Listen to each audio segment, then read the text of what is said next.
su opisali Fojnicu i njen kraj, a bosansko-hercegovački pisac i putopisac Alija Isaković, očaran ljepotom Fojnice, je zapisao da iz ovog grada, citiram, ne može se produžiti, ne može se otići dalje, može se samo ostati.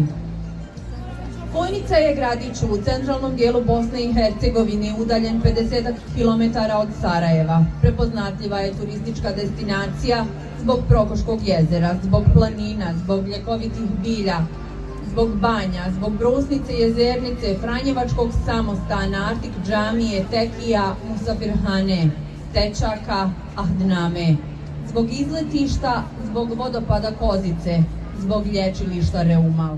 Ali zaista mi je čast da možemo danas pokazati samo mali dio Fojnice, a Fojnicu možete samo doživjeti, doći u Fojnicu i sve ovo što mi večeras predstavimo ćete ipak puno ljepše kada dođete u Fojnicu, kada doživite Fojnicu.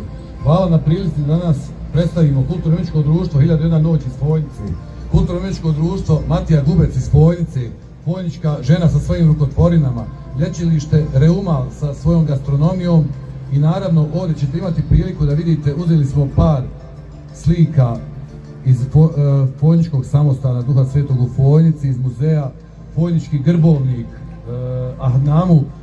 Zamolili smo našeg slikara Osmana Isovića da vam u 48 sati, a zaista je čovjek se potrudio, 48 sati je naslikao ovo što imate sa moje lijeve strane, da pokaže, da približi malo Fojnicu kroz Prokoško jezero, kroz Musafirhanu, kroz Artik džamiju, kroz Franjevački samostan.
si moja mladost, dolaze druga vremena, ono što je nekad bilo, toga sada više nema. Ono što je nekad bilo, toga sada više nema. Ali pamtim još one livade, one rijeke, one šume i puteljke, staru majku dok se smije i ognjište dok me grije. Ali pamtim još one livade, one rijeke, one šume i puteljke, staru majku dok se smije i ognjište dok me grije. Sve pesično